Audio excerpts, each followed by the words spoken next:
Genesis chapter number 2.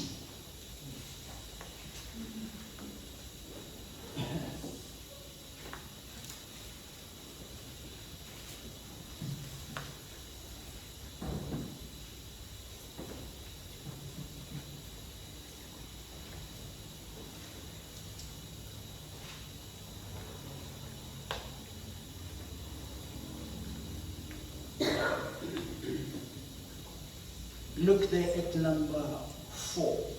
I will use isiZulu. Ngiyasithanda isiZulu because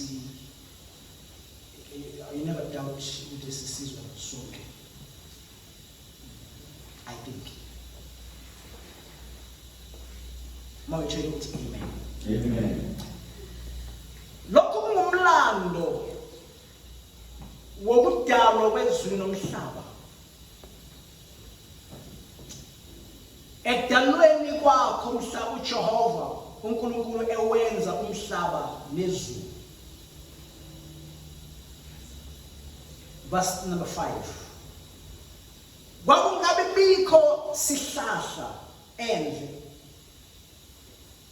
namfino yayingakamili emhlabathini. Ngokuba uJehova uNkulunkulu wayengakanisi imvula emhlabeni. Kungakabikho umuntu wokulima umhlabathi. Kepha manyuka inkungu ivela emhlabathini. Yanisela ubuso bonke bomhlaba. uJehova uNkulunkulu wambumba umuntu verse number 7. uJehova uNkulunkulu wambumba umuntu ngomhlabathi. Waphefumulela emakhaleni akhe umoya wokuphila. Kanjalo umuntu waba umphefumulo ophilayo. uJehova uNkulunkulu watshala insimu eEdeni ngasempumalanga. Wambeka khona umuntu amenzileyo. Jump to verse number 15. uJehova uNkulunkulu wayesemthatha umuntu wambeka ensimini yase-Edeni ukuba ayilime ayigcine. Let me read again verse number 15. uJehova uNkulunkulu wayesemthatha umuntu wambeka ensimini yase-Edeni ukuba ayilime ayigcine. Amen. uNkulunkulu uphilayo. Nali izwi lakho ligcobe. Khuluma nalo ngophi imimoya engazama ukunitshontsha. I pray that God through your spirit may you interpret it. Kungabi mina okhulumayo baba wena uJesu Kristu inkosi. Amen. Ngithatha lemizwi leli bazalwane ukulisebenzisa this morning, observing ukuthi it's the book that is in the beginning of the Bible. I'm using it, observing also that it's the end of the year. We are about to cross over. We are about to go to a new year. 2026. And Bazalwane, as we go to 2026, Bazalwane, I do have an expectation. Ukuthi sizobona na 2026 uNkulunkulu esenzela izinto ezinhle. Amen.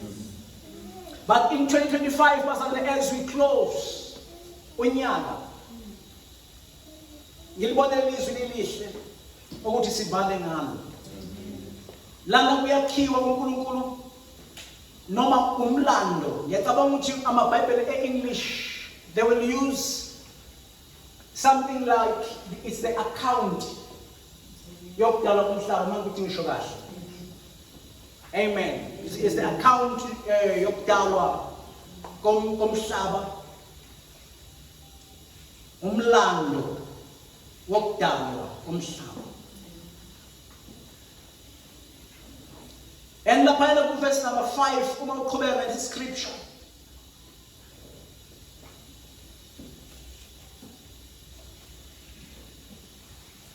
into yokuqala evelayo lapha verse number 5, as this account is given or written,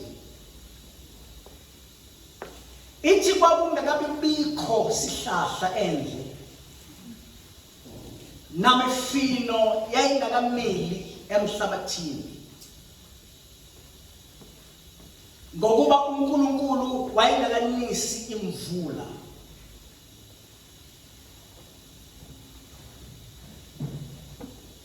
And uma izogcina ithi kungakabikho umuntu wokulima umhlabathi. This is the account bazalwane yokudalwa komhlaba. And I believe ukuthi bazalwane you remember ukuthi uma ufunda chapter number 1, this is the lessons that are being mentioned on verse number 5. Ziyavezwa ukuthi uNkulunkulu wayekhulumile, kwakuyizinto lezi ebekufanele eventually zibonakale zikhona. Ngiyezwa lapho. Bekuyizinto lezi uma kuqhubeka kuye ngokohlelo kaNkulunkulu zibonakale zikhona. Kodwa in verse number 5 uma inikezwa le account noma unikezwa lo mlando, sasingabe bikho isihlahla endle, wawungekho imfino yayingakamili from emhlabathini. Amen. Ngithanda ukuobserve lokhu ukuthi nakuba kwakusentandweni kaNkulunkulu kunezinto zibe khona, at this time uma kunikezwa i-account zingekho lezi zinto, it didn't mean ukuthi azizokuba khona. Zizofika ngesikhathi esizofika ngaso, zisecebeni likaNkulunkulu. As we are sitting this morning bazalwane as a church, Christ Connection Dube, ziningi izinto esiyiphuphayo esizivisualizayo esifuna ukuzibona. And I like to declare this morning ukuthi noma ngabe yini eprofethiwe lekhulunyiwe lesohlelweni izokuba khona, ukuthi ayikabi khona namhlanje, it doesn't mean ayizoba khona, kuzokuba khona. I'm speaking in your life as well, no matter what chaos, no matter what other things that are still short, but as long as uNkulunkulu azimisile enhlizweni yakho zizokuba khona. It's very powerful bazalwane ukuthi uNkulunkulu uyimtshalile lento iyaphila ngaphakathi. It will come eventually. Touch your neighbor. What neighbor uzokwenzeka. Ngiyathanda njalo ukukhuluma bazalwane in the church ukuthi izinto zizokwenzeka. Lokho bazalwane basingakunanazi ukusho, because iBhayibheli lithi siphila ngokukholwa. Ukukholwa ukuqinisekisa ngezinto ezithenjwayo, iqiniso lezinto ezingabonwa, akuthi kuzokwenzeka. It happened in God's time. Ukuthi uNkulunkulu izinto ayikhulumileyo ekudaleni kwakhe ngezwi, kwakukhona isikhathi nazo zingakabi khona. But it doesn't mean ukuthi zasingeke zibe, isihlahla zasingakabi khona, imfino yayingakabi khona, but it was still coming. It's still coming. Maybe in 2025, as you observe, in 2025, God, it's, but it's still coming. Amen. Amen. uNkulunkulu wayengakayimisi imvula. Bese lithi maliphetha isentence eli verse number 5, lithi kungakabikho umuntu wokulima umhlabathi. Bazalwane ku-observe lokho ukuthi there is a chance nokuthi kukhona izinto ezingakaveli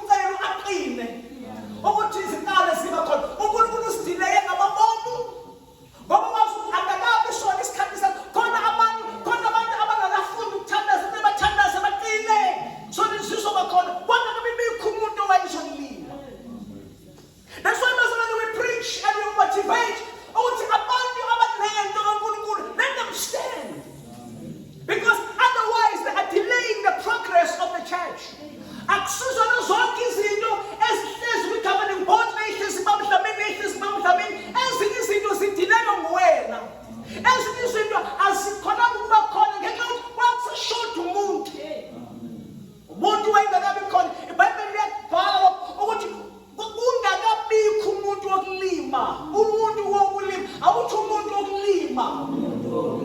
Khona umuntu bazwane okufanele abe khona on the assignment, a specific ozolima. Kungakabi bikho umuntu ozolima. Thanda uverse number 6. Ukuthi noma lezi zinto zingakabi khona, nomuntu ozolima angakabi khona, nomuntu ozoshaya ama-drums engakabi khona, kodwa leli Bhayibheli kuverse number 6, kwanyuka inkungu ivela emhlabathini yanisela ubuso bonke bomhlabathi. Hallelujah. Amen. Khona into bazalwane uNkulunkulu ayikhombisayo ukuthi inyakaze noma kungakafiki isikhathi sokuthi kube khona izinto esizilindile. That's why uzwa kune presence. That's why njalo masihlangana kune presence kaNkulunkulu. Masihlangana kube khona into enyakazayo yasezulwini. Kube khona iphunga elimnandi. Umoya kaNkulunkulu is indicating ukuthi noma ngeke khona, but the Spirit of the Lord is ready to prepare the soil, to prepare the church for the things that are coming. Kunake sisinomsa ukuthi umuntu uhamba in the chaos of life. Izinto zingahlangani kuphela ukuthi konke ukukhona kaNkulunkulu kube nawe. uNkulunkulu uyakubonisa for izinto. Amen. Hallelujah. Khona inkungu enyukayo ivela emhlabathini eniselayo ubuso bomhlaba. God is watering your life. Although it's not there yet, but the prophecy is there. Prophecy is not for nothing. The prophecy is coming to prepare us. Something great is coming. Prepare yourself. Be ready. Come to church. No more chaos. But come to church.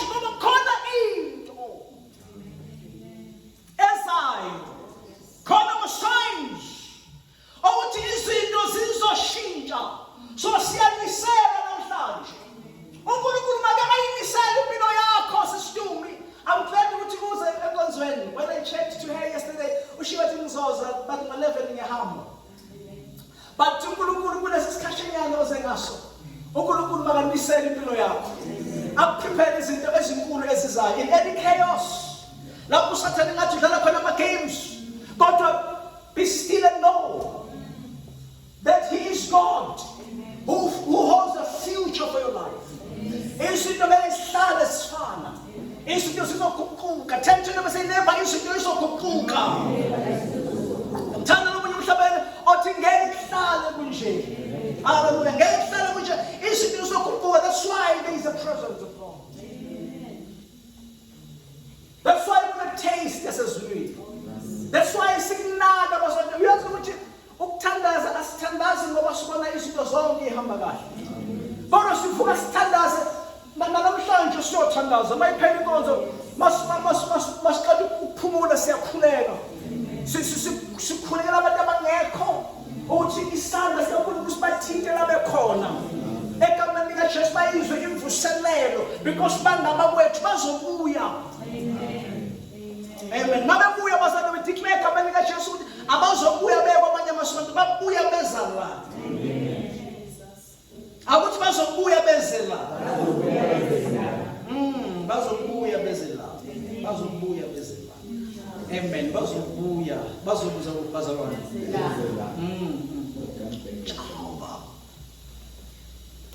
uNkulunkulu wambumba umuntu ngomhlabathi. Amen. Amen.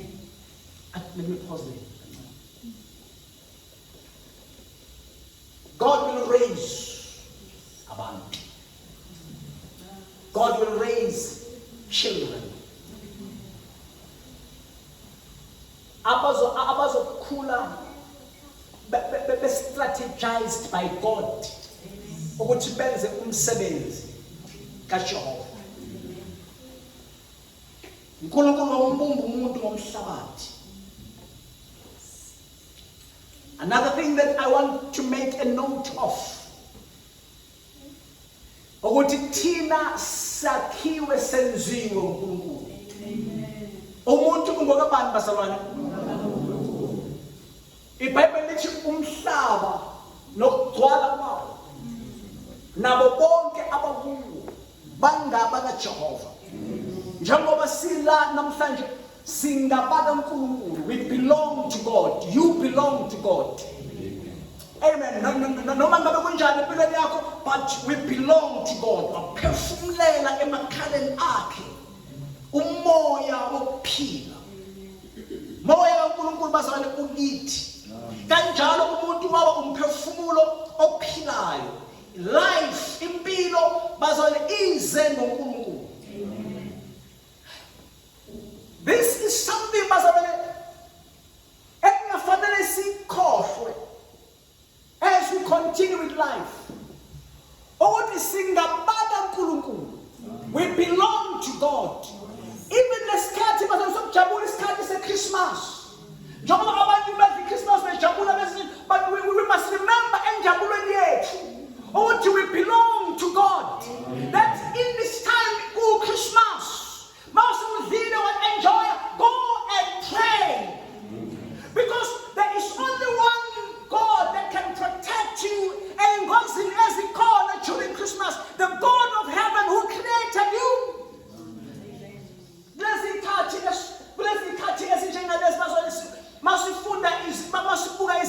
there is a lot of chaos. But Tina, hallelujah. Sifika abantu bazalwane.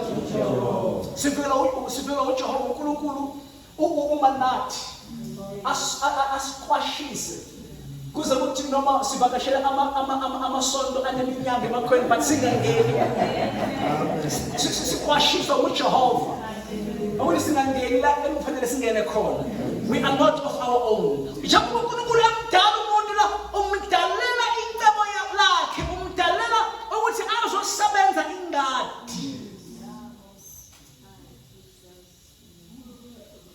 Wena awudalelwanga mahala. Awukho emhlabeni by mistake. Kodwa uNkulunkulu kunecebo lakhe. uNkulunkulu alimisile before the beginnings of the earth. Walimisa anywhere udalelwa lona. Njengoba sina we are not here by mistake. We are placed by God.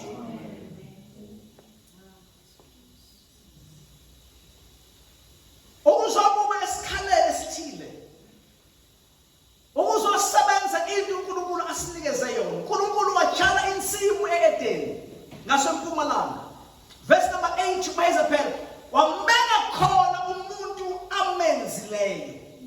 Wenze njani bazalwane? Wambeka khona. Akashonga kuba wambeka khona umuntu amenzileyo. Wambeka khona umuntu amenzileyo. Yes, wambeka khona umuntu amenzileyo. Sibekwa uNkulunkulu. Sibekwa abantu bazalwane. uNkulunkulu nawe namhlanje ukubula ubekwe uNkulunkulu. Njengoba ukhonza njengoba uworship team, njengoba uyi-intercession group, la ukhona ubekwe uNkulunkulu for a special assignment.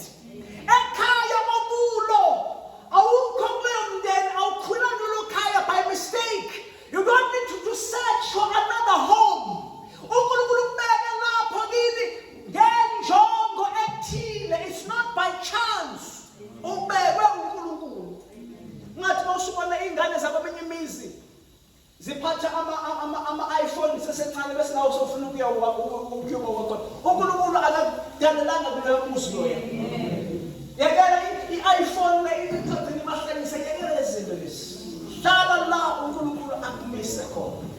Ngoba ubekwe khona ngenjongo ethile kaJehova. Khona into ozoyenza. You've got a special assignment.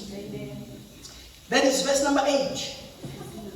Verse number 8.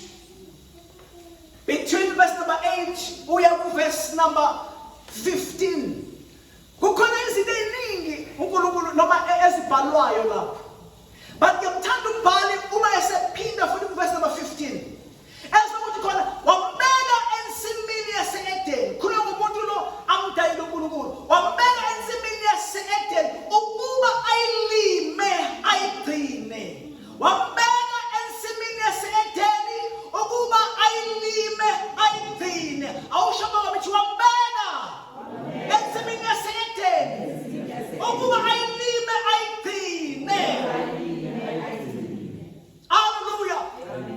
uNkulunkulu ambeka umuntu. Bambele.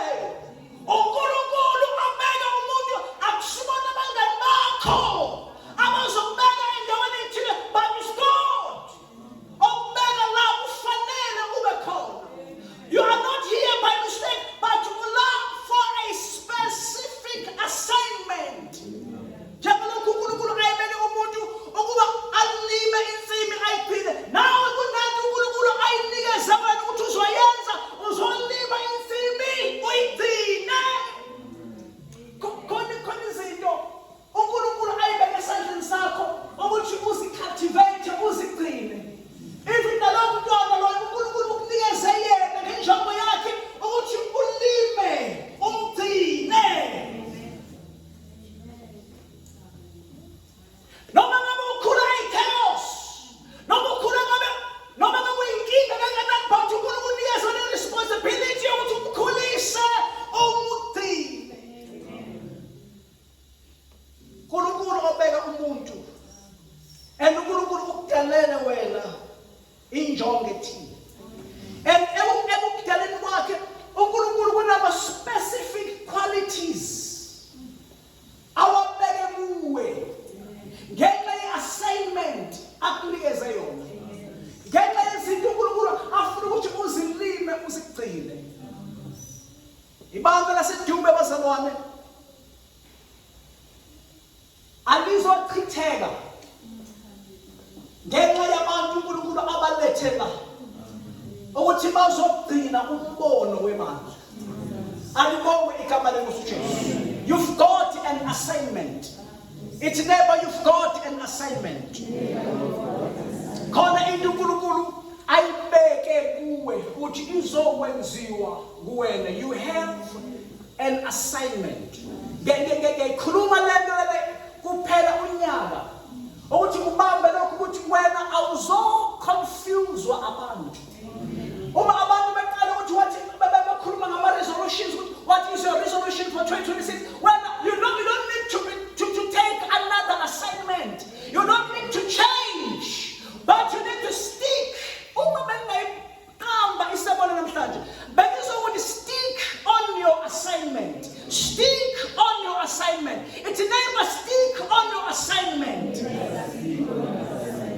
Because makukhona into embesapha abantu ukuhamba bephephuka beblowa yonke imimoya benza izinto uNkulunkulu angababizelanga ukuthi bazenze. Uma wenza into uNkulunkulu angabizelanga ukuthi uyenze, failure is guaranteed. Ukuthi akakabi khona isimifino, akabi khona imithi, it doesn't mean ukuthi wena you need to jump. Ukuthi awenzekanga in 2025, it doesn't mean you need to jump. Stick on the assignment. Stick on the assignment. Hallelujah. You've got an assignment. Hallelujah. You've got an assignment. You've got a special assignment. Jehovah Mshumayela, it is my assignment. Hallelujah to God. As I preach, it is my assignment. Jehovah Mshumayela worship team, it's an assignment. uNkulunkulu anikeze yona. You need to stick. The next day you don't need to divert. Next day you don't need to go uyobayasha. Awubizela ukubayasha unikeze ukuthi uhlabelele in the church. Stick on the assignment. Njengoba uyasha wena uNkulunkulu akumisela ukuthi ubayasha. You don't need to go and play keyboard. You've got an assignment. Keep on doing it. Now next day you don't need to divert, but keep on doing it. Keep on doing it. Keep it, neighbor, keep on doing it.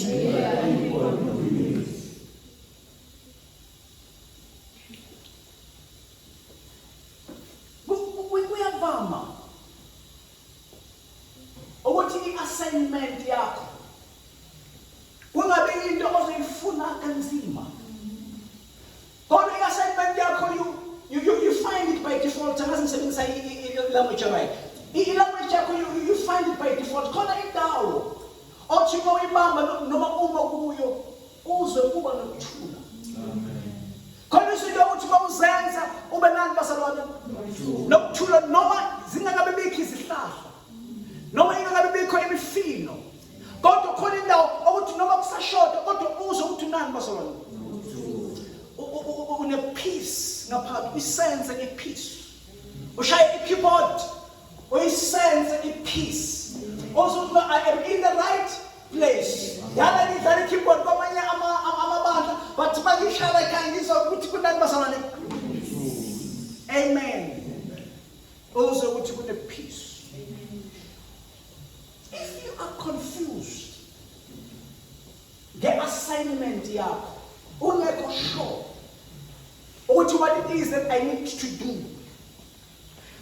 Ngikhuluma basalwane ngikhuluma in the church. Examples there are more about the church, but it's not limited in the church. It goes to your career.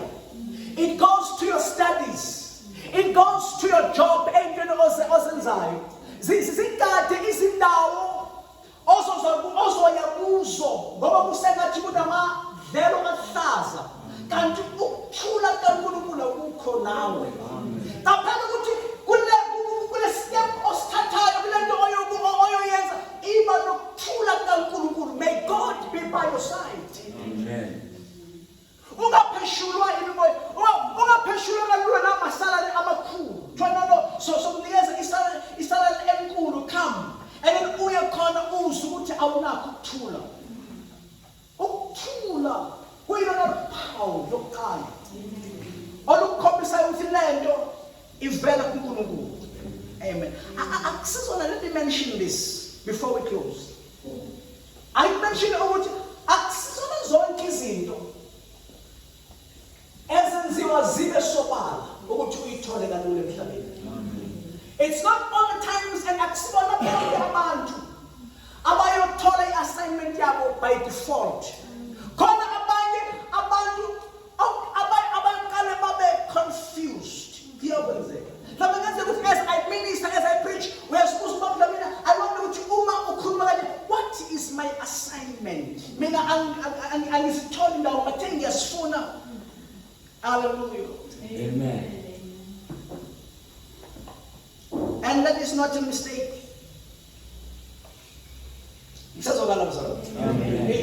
Ukuthi wena awuziboni ukhona umuntu okwenza ukuthi yena angazitholi. Kukhona izwi eBhayibhelini before we close. Elisifundisa likhulunywa uIsaiah with chapter number 45 or verse number 15.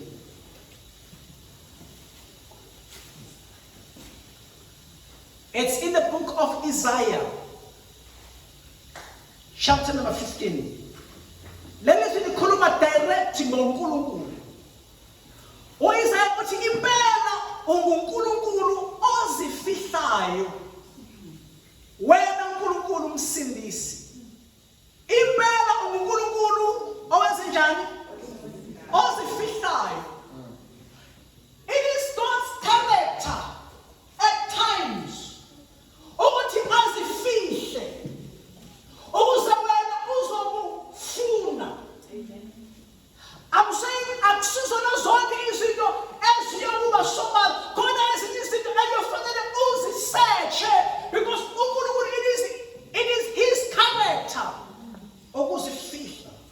Impela uNkulunkulu ozifihlayo.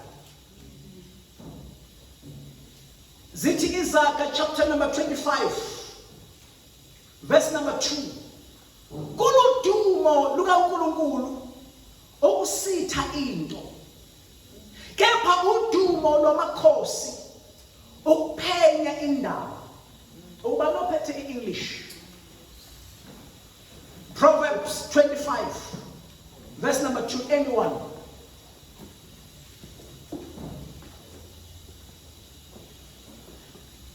Proverbs chapter number 25, verse number 2. It is the glory of God to conceal a matter. To search out a matter is the glory of kings. It is the glory of God to conceal a matter. Kuluduma kaNkulunkulu ukusitha into. Amen. Amen. uNkulunkulu uyakuthanda ukuthi into ayifihle at times. But kuludumo lwamakhosi ukuthi wena uhambe uyayifuna into. I-assignment yakho, it is your responsibility. Ukuthi uma ungakayitholi uhambe uyayifuna. Ukuthi God, who am I in your body? Unkulunkulu, what are the things that I need to do in life? Uhambe uyombuza uNkulunkulu wenza njani basona uyafunwa. uNkulunkulu uyafunwa. Khona amazwi akhulunywa umprofeti uJeremiah. Athi, you will call on me and come and pray to me, and I will listen. uNkulunkulu uyathandaza. Verse number 13, this is chapter number 29. Verse number 13, athi, you will seek me and find. uNkulunkulu ukhulumayo. You will seek me and find me when you seek me with all your heart. We learn masala ukuthi uNkulunkulu uyafunwa. uNkulunkulu senjani masala? uNkulunkulu uyafuna. That means lento uNkulunkulu afuna ukuthi uyenze uma ungakayitholi ungakaqondi ukuthi Nkosi ungibizele hamba uyofuna. Ukuthi uNkulunkulu njengoba umdayili wambeka in the church, what do you want me to do? Ukuze ungazoyiphosa ngapha nangapha. Njengoba because ayikho into ebuhlungu njengokwenza ukuzama ukwenza into uNkulunkulu angayenzi. That is when uzwa khona ukungabi fulfilled, because uzama ngezikhwepha zakho. Alibonge igama likaJesu. Kodwa uma uthola uJehova, ngikuthanda umbali uma ethi I will be found. uNkulunkulu okhulumayo. Verse number 14, what I will be found by you. I will be found by you. It guarantees us. It guarantees us ukuthi uma siyomfuna siyakwenza njani basana? Siyomfuna. Siyapha. Noma ngabe ayinamile image ehlanga. Noma ngabe imfino ayikabi khona. Stick on your assignment. If you're not sure about your assignment, hamba uyombuza uJehova. Uma umbuza uzokuphinda. Uzokunikeza i-guidance. And once we told it, stick on it. Sasiya ku-2024 sivala unyaka bazalwane. Ku-2026. Yinibusele emuva. uNkulunkulu umbuzile. Bazalwane, ikhathi zabojeni nabokhastati nabokhoki nezinto zaboshumela. Someone speak this approval, but they're shy voice in this. But I'm closing. But uNkulunkulu ukhulumela naye wathi lima umhlabathi ulonde. Do that. Amen. Na next year tholakala wenza khona. Don't be diverted. Ungashithi but keep on doing it. Keep on doing it. Ungakhohliseki. Because uSathane unayo lento yokufuna ukukhohlisa. But ungayivumeli ivoice. iBhayibheli lithi uAdam wagcina eselalela noma esela inkosikazi yakhe. Inkosikazi yakhe ilalele ivoice yenyoka. And iBhayibheli uma silifunda lisivezela ukuthi uma esonile uAdam, uNkulunkulu uma efika ensimini yase-Edeni. Konke mfuna sibambe la before we close. Uma uNkulunkulu efika ensimini yase-Edeni, onile uAdam, elethe ukufa to the whole humanity. Enze icala elikhulu. But uNkulunkulu uma efika, akafika hamba ensimini yase-Edeni akhuluma ngesono uAdam asenzile. Kodwa uNkulunkulu uma efika ensimini yase-Edeni, ufika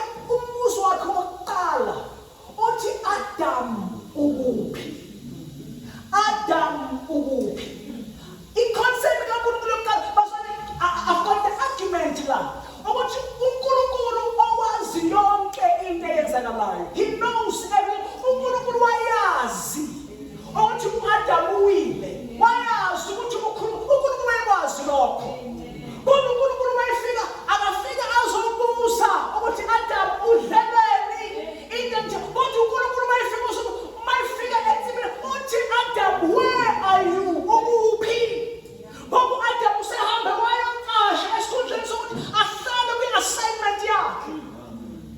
Kungenzeka ukuthi khona izinto esizovela on a journey esizofuna ukususa, but don't move from your assignment, because uNkulunkulu ufuna ukuthola na sinenkinga bazona namhlanje abantu uNkulunkulu ababizile ukuthi basebenze in the church but they are not available. Where are you? Senyavala. Where are you? Wathi abayiphendula uthi Nkosi, ngiye ngezwe iphimbo lakho ngesaba lase ngiyaqasha. Bazona ake siyeke ukuqasha. Njengoba siya ku-2026 bazona asingeke singabi nabazalwane abangezotholakala. uNkulunkulu abantu azobasebenzisa, abantu abazohlale betholakala. Tholakala, it's neighbor tholakala. Akakuba isilogani sakho sika-2026 ukuthi noma kumnyama noma kubovu kodwa ngizotholakala. Awukuthi 2026 ngizotholakala. Because ukwenza intando kaNkulunkulu, it's not by power, not by might, but it is about in fellowship, not Jehovah. As a fellowship naye ukunikeza amandla. Into esokwenza ukuthi wehluleke ukuthi mhlazane usathane ekuhlulela ngezinto ozenzileyo bese ufuna ukusuka kwi-assignment yakho. uNkulunkulu bazale kokumathe enibizele ukuthi nibe ngamanxusa. Hlalani lapho nje. Tholakala uthandaza. Tholakala udlala i-keyboard. Tholakala udumisa. Tholakala uma unobhala. Tholakala ubambe imali zesonto. Tholakala ushumayela. Tholakala ukusishisa sathana sibe ngenyawo. Tholakala wenza inkonzo. Tholakala ucomplete i-assignment yakho. Stick on your assignment. Stick on your assignment. Don't be diverted.